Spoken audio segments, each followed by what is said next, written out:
अस्सलाम वालेकुम viewers, welcome to Jameel Academy. आज का हमारा टॉपिक है books of prime entry. Prime entry के लिए कौन से बुक्स बेसिक, कौन से एंट्रीज, कौन से बुक्स बनाए जाते हैं। Books of prime entries basically fundamental books, और बुक्स ऑफ प्राइम एंट्री को बुक्स ऑफ ओरिजिनल एंट्री भी कहा जाता है। Books of original entry, books of prime entry, और इनका नाम है सब्सिडरी बुक्स और डे बुक्स। डिफरेंट नाम से, डिफरेंट लेवल पे डिफरेंट नाम्स यूज होते हैं। यूजुअली जो प्रोफेशनली नाम यूज होता है वो है books of prime entry. So let's move toward today's objectives. Today's objectives, purpose of prime of books of prime entry. Basic purpose क्या है बुक्स ऑफ प्राइम एंट्री बनाने के। What are the books of prime entry, कौन कौन से ऐसे books बनते हैं और उनके formats and process to record entry. Formats की, फॉर्मेट का किस तरीके से उनका शेप होता है और किस तरीके से उनमें डेटा रिकॉर्ड की जाती है। Let's move first of all purpose of books. Purpose, basic purpose of books of prime entry is list of summarized transactions in books। जो बुक्स ऑफ अकाउंट्स की बात है उनके अंदर जो डिटेल ट्रांजेक्शन्स हैं, जो लिस्ट है समराइज, जो लिस्ट ऑफ ट्रांजेक्शन्स है उनको समराइज करने का नाम है books of prime entry. It means कि जो अकाउंटिंग के बुक्स हम जो बनाते हैं उसके अंदर उसकी सब्सिडरी या उसकी सपोर्टिंग डॉक्यूमेंट में जो लिस्ट लगती है वो this is called books of prime entry. Date wise detail summarise कर सकते हैं, डिटेल वाइज अगर कोई आइटम वाइज, कोई इवेंट वाइज, किसी बेसिस पे आप डिटेल उसको समराइज कर सकते हैं। और finally books of prime entry not included in the double entry. Double entry book keeping is separate. ये डबल एंट्री की सपोर्टिंग डॉक्यूमेंट हो सकता है। Once again remember, this is not double entry book keeping.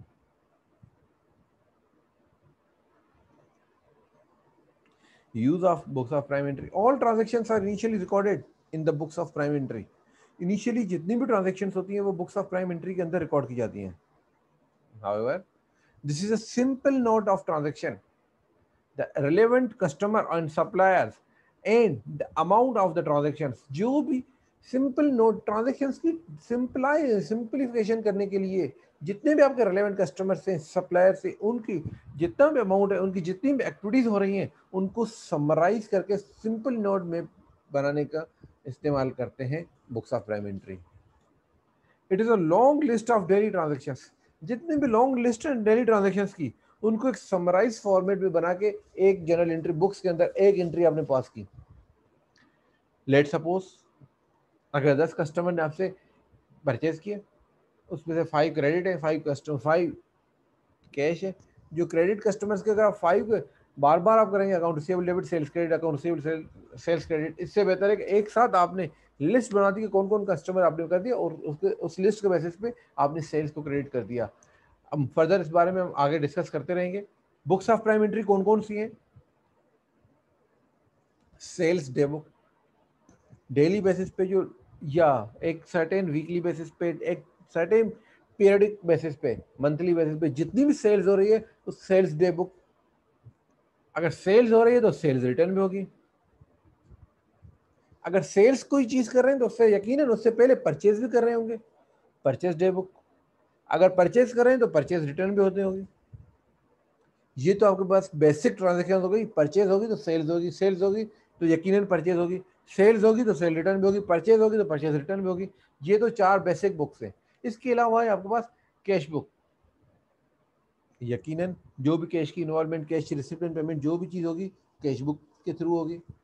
अब cash book के साथ एक additional cash book जिसको कहते हैं पेटी कैश बुक, एक छोटी छोटी सी पैती, एक छोटा बॉक्स बना दे जिससे रेगुलर एक्सपेंसेस करने के लिए आपने एक अमाउंट असाइन कर दिया। अब इसके अलावा एक हमारा बनता है general journals. Total how many types of books of prime entry, total 7 books in prime books of prime entry. Sales day book, sale return day book, purchase day book, purchase return day book, cash book, petty cash book and general journals.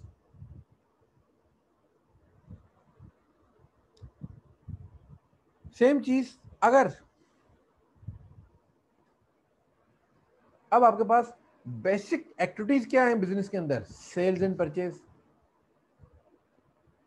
Basic activities transactions क्या है, sales and purchase.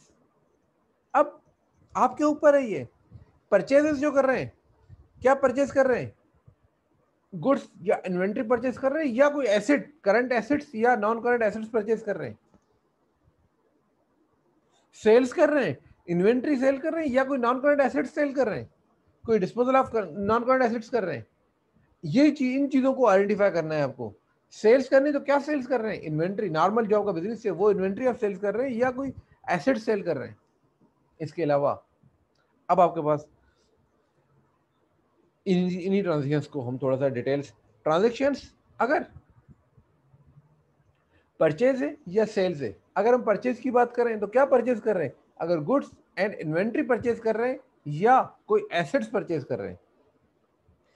अब goods और inventory जो merchandise आप purchase कर रहे हैं, क्या आप वो कैश पे परचेज कर रहे हैं या क्रेडिट पे परचेज कर रहे हैं। यकीनन जो भी चीज आप परचेज करते हैं या तो क्रेडिट पे होगी या कैश पे होगी। हम इनिशियली बेसिक फंडामेंटल डेफिनेशन में हम टाइप ऑफ ट्रांजेक्शन डिस्कस कर चुके थे, cash transaction and credit transaction. अब जो भी परचेज कर रहे हैं या तो कैश पे कर रहे हैं या क्रेडिट पे कर रहे हैं। अब वो कौन क्या चीज परचेज कर रहे हैं, एसेट्स परचेज कर रहे हैं या इन्वेंट्री परचेज कर रहे हैं। अगर आप कोई ट्रांजेक्शन कैसी होगी, परचेजेस होगी, क्या परचेज करेंगे, अगर इन्वेंट्री परचेज करेंगे और अगर क्रेडिट पे परचेज करेंगे तो आपकी वो ट्रांजेक्शन रिकॉर्ड होगी परचेज डे बुक में। परचेज करेंगे, मर्चेंडाइज परचेज करेंगे और क्रेडिट पे परचेज करेंगे तो वो सिर्फ रिकॉर्ड होंगी परचेज डे बुक में। जो चीज कैश पे परचेज करेंगे वो आप कैश बुक में रिकॉर्ड करेंगे।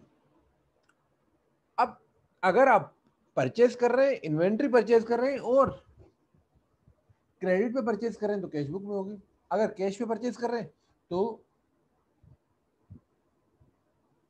आपके पास कैश बुक में होगी। अगर एसेट्स परचेज कर रहे हैं, अगर आप एसेट्स परचेज कर रहे हैं और एसेट्स क्रेडिट पे परचेज कर रहे हैं तो जनरल में होगी, जो आपके साथ 7 टाइप ऑफ बुक्स हमने डिस्कस किए थे, sale day book, purchase sale return day book, purchase day book, purchase return day book, cash book, petty cash book and general. अगर एसेट्स परचेज कर रहे हैं और क्रेडिट पे कर रहे हैं तो जनरल में एंट्री रिकॉर्ड होगी। अगर एसेट्स परचेज कर रहे हैं, एसेट्स परचेज कर रहे हैं और कैश में परचेज कर रहे हैं तो ये आप परचेज आपकी रिकॉर्ड होगी कैश बुक में। अब आपके यहाँ पे आपकी ट्रांजेक्शन्स, आपके एक्टिविटीज यहाँ पे क्लियर हुई कि जो भी परचेज हुई एसेट्स परचेज होंगी, क्रेडिट पे अगर एसेट्स परचेज होंगे तो जनरल में आएंगे, अगर क्रेडिट पे इन्वेंट्रीज परचेज करेंगे, मर्चेंडाइज परचेज करेंगे, गुड्स परचेज करेंगे, जो रिसेल के लिए जो भी चीज़ आप परचेज करेंगे वो आपकी परचेज डे बुक में होगी। अगर कोई चीज़ कैश पे, जो भी चीज़ कैश पे परचेज करेंगे तो वो आपकी कैश बुक में रिकॉर्ड होगी। सिमिलर अगर ट्रांजेक्शन्स सेल्स, अगर आप सेल्स करेंगे, goods and inventory merchandise sale कर रहे हैं या एसेट सेल कर रहे हैं, अगर मर्चेंडाइज सेल कर रहे हैं और क्रेडिट में सेल कर रहे हैं तो आपके पास सेल डे बुक में रिकॉर्ड होगी। अगर इन्वेंट्रीज परचेज सेल कर रहे हैं और कैश पे सेल कर रहे हैं तो कैश बुक में रिकॉर्ड होगा। अब यहाँ कोई भी ट्रांजेक्शन, अगर आप रेवेन्यू जनरेट कर रहे हैं, सेल्स कर रहे हैं तो उस वो कहाँ किस चीज़ की सेल करें, सबसे पहले तो सेल्स हो रही है, मगर किस चीज़ की सेल्स हो रही है। अगर मर्चेंडाइज की सेल्स हो रही है तो उसके बाद ये देखना है कि क्या क्रेडिट पे हो रही है, कैश पे हो रही है। अगर कैश पे हो रही है कैश बुक में रिकॉर्ड होगा। अगर इन्वेंट्री सेल कर रहे हैं और क्रेडिट पे सेल कर रहे हैं तो सेल डे बुक में रिकॉर्ड होगा। अगर आप सेल्स कर रहे हैं और एसेट कोई सेल कर रहे हैं, अगर कोई एसेट सेल कर रहे हैं तो एसेट सेल जब भी करेंगे और जब अगर क्रेडिट भी करेंगे तो जनरल भी होगा। अगर आप सेल्स करेंगे एसेट्स और कैश में सेल्स करेंगे तो कैश बुक में रिकॉर्ड होगा। अब यहाँ पे आपके पास कैश पे जो भी चीज होगी रिकॉर्ड वो आप कैश बुक में करेंगे। अगर इन्वेंट्री सेल्स करेंगे क्रेडिट पे तो सेल डे बुक में होगा। अगर आप एसेट क्रेडिट सेल करेंगे क्रेडिट पे तो जनरल पे होगा। Sales daybook or sales journal. Goods sold on credit, summarized, invoice source document. Goods sold and credit, जो भी आपकी ट्रांजेक्शन है समराइज फॉर्म में रिकॉर्ड करने के लिए जो भी ट्रांजेक्शन आपकी रिकॉर्ड होंगी, जितनी भी ट्रांजेक्शन से उनका डॉक्यूमेंट, सोर्स डॉक्यूमेंट क्या होगा, जो हमने लास्ट लेक्चर के अंदर हमने सोर्स डॉक्यूमेंट को डिस्कस किया था, इनवाइस के बेसिस पे आप सेल्स रिकॉर्ड करेंगे। आपका डॉक्यूमेंट किसके बेसिस पे करेंगे, इनवाइस पे बेसिस पे। अब उस इनवाइस पे जब आप रिकॉर्ड करेंगे तो किस पे रिकॉर्ड करेंगे, सेल डे बुक में, book of prime entry. Prime entry के बुक्स के अंदर आपने सेल डे बुक के अंदर रिकॉर्ड क्या किया है, जो आपने क्रेडिट करेंगे, गुड्स सोल्ड ऑन क्रेडिट। अब जब ये आपने रिकॉर्ड कर लिया तो ये रिकॉर्डिंग, इसकी आप डबल एंट्री क्या बनाएंगे, receivable debit, sales sales ledger credit, sales amount credit. अब इसका फॉर्मेट किस तरीके से होगा, सेल डे बुक में number of dates, number of invoice, customers, sales ledger reference कि इनका लेजर के अंदर लेजर नंबर क्या है, और टोटल अमाउंट इनवाइस, तो अमाउंट आपने टोटल कितनी इनवाइस की है, वो आपके पास टोटल इनवाइस का अमाउंट आ गया 4,81,697। अब अगर ये तो तीन है, अगर इससे 50 कस्टमर्स के होंगे तो आप सिर्फ एक एंट्री बनाएंगे, account receivable debit, sales credit. Account receivable debit जब करेंगे तो आप अकाउंट रिसीवेबल मेन अकाउंट करेंगे और सेल्स क्रेडिट करेंगे। अब सेल्स के लिए आपने ये डबल एंट्री बना देंगे, debit account receivable and credit sales account. Next, sorry, most of businesses analysis their sales through sale day book। अब कुछ कंपनीज अपने लेक्चर, अपनी प्रोडक्ट को, अपने बिजनेस को एनालाइज करते हैं कि हमें कौन सी प्रोडक्ट कितनी सेल्स हुई, कौन से कस्टमर ने कितनी सेल्स की, तो उसका फॉर्मेट होता है। जिस तरीके से ये हमने तीन जो कस्टमर का हमने रिकॉर्ड किया था कि तीन कस्टमर, चार कस्टमर से sale day book, sale general का। अब इसी के साथ ये टोटल अमाउंट जो है 6,55,275 रुपीज का जो टोटल सेल्स हुई है, इसकी एंट्री बनाएंगे, sales debit, account receivable debit, sales credit. और अब इसके एनालिसिस क्या बनाएंगे कि अगर आपके पास ये कंप्यूटर बिजनेस है और आप दो टाइप के कंप्यूटर सेल करते हैं, डेस्कटॉप एंड लैपटॉप, तो जिस कस्टमर ने डेस्कटॉप की सेल की तो वो डेस्कटॉप में हिट करेंगे, अगर लैपटॉप की किए तो लैपटॉप में करेंगे, अगर दोनों में किए तो दोनों की हिट करेंगे। अब आपके पास जो सेल्स अमाउंट है, अब आपके पास ये एनालिसिस है कि डेस्कटॉप की कितनी सेल्स है और लैपटॉप की कितनी सेल्स है। अब सेल्स अगर करें तो सेल रिटर्न डे बुक में होगा। सेल रिटर्न जब कस्टमर आपको वापस करेंगे, किस बेसिस पे करेंगे, आपने डिफेक्टिव आइटम सेल किए, आपने वारंटी के अंदर कोई वापस आ गए, या आपने और इनवाइस कर दी थी, आपने स्टॉक दिया हैंडओवर 10 यूनिट्स का है और आपने इनवाइस जो बनाई है वो 20 यूनिट्स की बनाई है, तो इट मीन्स कि आपकी तरफ से ओवर सेल रिकॉर्ड हुआ है, या ओवर सेल रिकॉर्ड हुई है, या आपने कोई डिफेक्टिव आइटम्स किए, तो वो रिटर्न किसी भी शेप में आ सकता है। जो रिटर्न आएगा, goods receive, return from customers, आपने रिसीव किए रिटर्न फ्रॉम कस्टमर्स, उसकी समराइज, इसका सोर्स डॉक्यूमेंट होगा क्रेडिट नोट्स। लास्ट लेक्चर के अंदर हमने डिस्कस किया था क्रेडिट नोट कब इश्यू करेंगे, जब आपके पास कोई क्रेडिट, आप सेल रिटर्न के बदले आप कस्टमर को क्रेडिट नोट इशू करते हैं। अब वो क्रेडिट नोट की समरी रिपोर्ट बना के सेल रिटर्न डे बुक में रिकॉर्ड करेंगे, बुक्स ऑफ प्राइम एंट्री के अंदर इसका अमाउंट बनेगा receivable ledger and sale ledger. इसका फॉर्मेट क्या है, डेट्स, क्रेडिट नोट नंबर।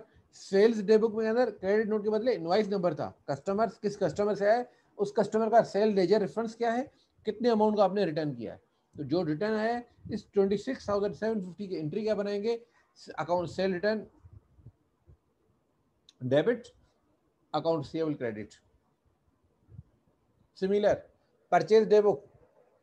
अब परचेज डे बुक के अंदर अगेन जितनी भी आपने परचेजेस की है, परचेजेस क्या किए ऑन क्रेडिट, जो क्रेडिट पे परचेज किए, क्या परचेज किए, जो इन्वेंट्री परचेज की है उसकी समराइज करेंगे। उसका भी आपके पास जो सोर्स डॉक्यूमेंट है, सप्लायर की तरफ से, जो वेंडर की तरफ से आपके पास इनवाइस आई है, this is a source document. इस इनवाइस के बेसिस पे आप अपने बुक्स के अंदर परचेजेस रिकॉर्ड करेंगे। एक सोर्स डॉक्यूमेंट में आपकी इनवाइस, दूसरा आपने जब रिसीव किया है तो रिसीविंग रिपोर्ट वेरिफिकेशन के लिए यहाँ पे वाकई आइटम आपने रिसीव भी कर दिया है, तो वो दोनों चीजें आपके पास सोर्स डॉक्यूमेंट है।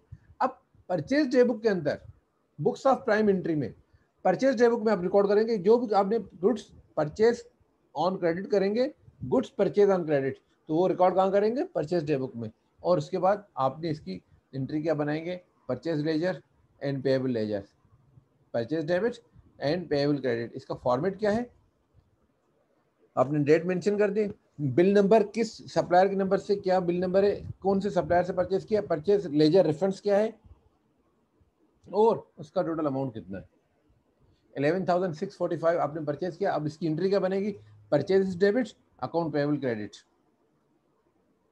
अगर यही चीज अगर आप परचेज करते कैश पे तो आप क्या करते, परचेज डेबिट कैश क्रेडिट, तो परचेज डे बुक के अंदर रिकॉर्ड करने की जरूरत नहीं है।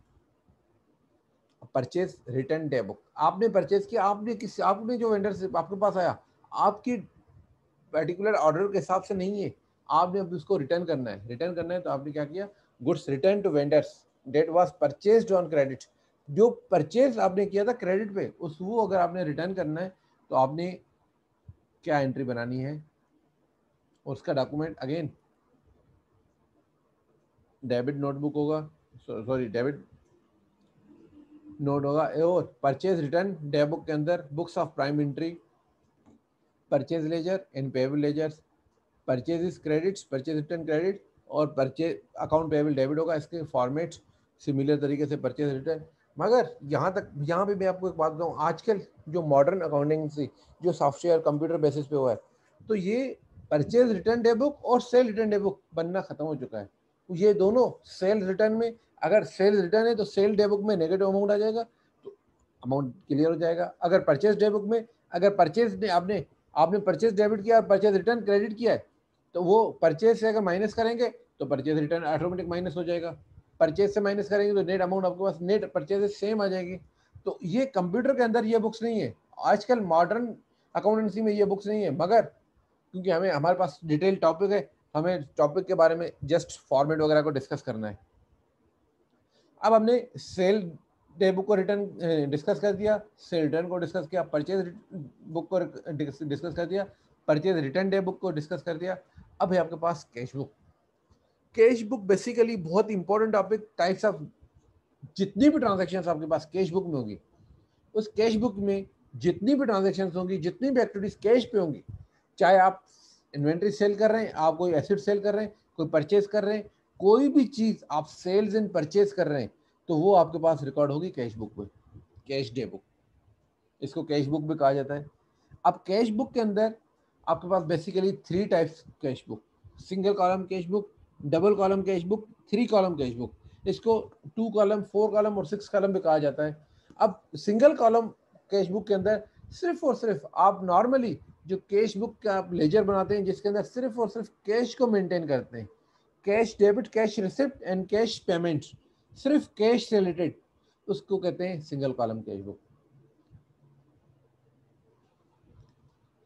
Second double column cash book के अंदर, डबल कॉलम कैश बुक में आपके पास जो अमाउंट, जिस लेजर में आप कैश के साथ साथ बैंक को भी मैनेज करें, बैंक अमाउंट भी मेंटेन करें एक साथ, जो भी रिसिप्ट आ रहा है, कैश आ रहा है या बैंक आ रहा है, तो उसको डेबिट, और जो क्रेडिट साइड पे आ रहा है, जो पेमेंट कर रहे हैं वो कैश के थ्रू कर रहे हैं या कैश पेमेंट बैंक के थ्रू कर रहे हैं, तो वो सिर्फ एक ही अगर बुक में रिकॉर्ड करें तो उसको कहते हैं डबल कॉलम। अब थर्ड कैश 3 कॉलम को 6 कॉलम में कहा जाता है, क्योंकि डेबिट साइड पे भी 3 है कॉलम और क्रेडिट साइड पे भी 3 है। तो अब इसमें डेबिट साइड पे जो 3 कॉलम है, उसमें एक कैश, एक बैंक, सिंगल कॉलम में सिर्फ कैश, डबल कॉलम में कैश एंड बैंक। थर्ड के अंदर अगर आपने कोई चीज डिस्काउंट किसी को दिया है, तो वो भी आपको कैश बुक के अंदर डेबिट होगा, और अगर आपने डिस्काउंट किसी से लिया है तो वो कैश बुक में आपके पास क्रेडिट होगा। अब इस चीज की इनका फॉर्मेट के सिंगल कॉलम कैश बुक के अंदर डेट, पर्टिकुलर्स और अमाउंट, सिर्फ और सिर्फ कैश रिकॉर्ड होगा। डबल कॉलम में date, particular, cash and bank, 2 column आपके पास कैश की जो ट्रांजेक्शन होगी वो इस कॉलम में आएगी, बैंक से रिलेटेड जो ट्रांजेक्शन है वो इस कॉलम में आएंगे। थर्ड 3 कॉलम के अंदर, थर्ड कॉलम में triple column, third column 3 column या 6 कॉलम इसको कहा जाता है। डेट, पर्टिकुलर, पर्टिकुलर के बाद आपके पास 3 कॉलम्स हैं, cash, bank and discount allowed. जो आपने डिस्काउंट दिया है वो भी आप इसमें डेबिट करेंगे। अगर जो डिस्काउंट आपने रिसीव किया, जो अपने सप्लायर को पैसे कम देके सप्लायर से जो आपने बेनिफिट लिया है, वो आप क्रेडिट पे लिखेंगे। तो कैश, बैंक, डिस्काउंट 3 कॉलम से एक साइड पे, डिस्काउंट डेबिट साइड पे discount allow, and discount receive जो है वो क्रेडिट साइड पे। इसके अलावा है नेक्स्ट पेटी कैश। पेटी कैश बेसिकली एक स्टेटमेंट है जिसके अंदर जो छोटे छोटे एक्सपेंसेस हैं उनको रिकॉर्ड करके एक सर्टेन टाइम पीरियड पे आपको जो रिसिप्ट किया वो आपने रिसिप्ट एक साइड पे आपने रिसिप्ट लिखा है, किस डेट पे आपने कौन सा एक्सपेंस किया है, किस अगेंस्ट किया है, तो वो आपके पास किसके एक्सपेंस के अगेंस्ट किया है, तो ये एक्सपेंस आप टोटल करेंगे। अब मंथ एंड पे जितना ये पेंडिंग एंड स्टेशनरी के अंदर 2 बार आए, कम्युनिकेशन में 4 ट्रांजेक्शन हुई हैं, जितनी ट्रांजेक्शन हो रही हैं, तो ये जो अमाउंट आपके पास हाईलाइटेड अमाउंट है, ये अमाउंट इस हाईलाइटेड अमाउंट के टोटल होगा। जो जितना अमाउंट आपने किया ये टोटल आपका इक्वल होगा।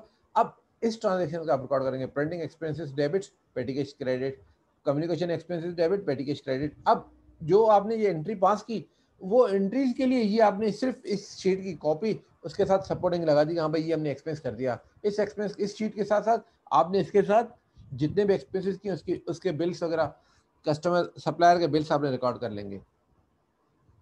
ये बेसिकली एक पेटी कैश, एक छोटी सी पेटी बना के बार बार आप बैंक से या कैश के ह्यूज अमाउंट से, तो आपको 10 रुपए के लिए आपको फोटोकॉपी करानी है, तो आप बार बार तिजोरी खोल के बिजनेस के अंदर नहीं करेंगे। इसके लिए छोटा सा एक बॉक्स रख दिया, उस बॉक्स से आपने, हाँ भाई ये 10 रुपए की आके फोटोकॉपी करा कराओ, या चाय ले आए या पानी ले आए, इस या ये कोरियर करा दें। तो इस टाइप के जो एक्सपेंसेस होंगे वो आपके पास पेटी कैश में से रिकॉर्ड होंगे, और पूरे दिन के अंदर या पूरे सर्टेन मंथ के अंदर, 1 वीक के अंदर, एक पीरियडिक के बेसिस पे वो जितने भी एक्सपेंस होंगे वो आपके रिकॉर्ड होंगे, एक साथ आप पूरे एक्सपेंस को रिकॉर्ड करेंगे। लास्ट है जनरल। जो जनरल हम डबल एंट्रीज में हम ऑलरेडी डिस्कस कर चुके हैं, तो वही फॉर्मेट है, dates, particular, posting, reference, debit and credit. This is all about books of prime entry. इंशाल्लाह नेक्स्ट में, अच्छा, books of prime entry again मैं आपको रिवाइज करा दूं। Books, sales day book, sale return day book, purchase day book, purchase return day book, cash book, petty cash book, journals. अब यहाँ पे आपके पास जो सेल्स डे बुक है या सेल रिटर्न डे बुक है, ये दोनों आपके पास सेल से रिलेटेड एक एडिशनल, एक सब्सिडरी बुक्स हैं, जो आपकी सेल्स लेजर रिकॉर्ड करने से पहले उसकी सपोर्टिंग डॉक्यूमेंट है। परचेजेस आपके पास लेजर, परचेज लेजर को मेंटेन करने से या परचेज रिटर्न लेजर मेंटेन करने से पहले आपने एक सब्सिडरी समराइज शीट बना दी। मगर कैश बुक और petty cash book, petty cash again is a summarise form. इसके अलावा cash book and journal itself, it's a books of prime entry as well as this is called ledgers। इनके लिए, cash book के लिए और general के लिए आपके पास लाजमी डबल एंट्री बनेगी। बाकी 5 आइटम्स के लिए कोई डबल एंट्री मैंडेटरी नहीं है। क्या पेटी कैश के लिए आप डबल एंट्री बना सकते हैं, मगर वो पीरियडिक के लिए एक शीट बनाने के बाद डबल एंट्री बनेगी। जबकि बकाया जितने भी सेल्स और return, sales and purchase day book के हवाले से जो भी है उसके लिए डबल एंट्री नहीं बनेगी। कैश के लिए cash debit sales credit, journal में जो भी चीज, जनरल में कौन से ट्रांजेक्शन जाते हैं, आपने सेल्स की, नॉन करंट एसेट्स, परचेज किया, नॉन करंट एसेट्स। इसके अलावा जो भी ट्रांजेक्शन आपके क्रेडिट सेल्स बुक में नहीं आ रही, जो आपने क्रेडिट सेल नहीं की, परचेज क्रेडिट पे परचेज नहीं किया, या कैश पे परचेज नहीं किया, या आपने कोई रिटर्न नहीं किया, या परचेज या सेल रिटर्न या परचेज रिटर्न नहीं हुआ, या कोई पेटी कैश एक्सपेंस आपने नहीं किया, इसके अलावा कौन सी ट्रांजेक्शन हो सकती है, आपने ड्राइंग की, ऑनर ने ड्राइंग की, कहां पे रिकॉर्ड होगी, जनरल में। और इसके अलावा अगर डिप्रिसिएशन, बैड डेट्स, जितनी भी ट्रांजेक्शन हैं जो इन बुक्स में नहीं होंगी, वो बकाया जितनी भी ट्रांजेक्शन, जो भी एक्टिविटीज होंगी, वो जनरल में होंगी। और जनरल में हर एंट्री के लिए डबल एंट्री होना मैंडेटरी है। Hope it's all about, it's all clear. Thanks for watching. If you have any confusion, question, you can write in comments. Don't forget to like, follow and share. Okay, Allah Hafiz.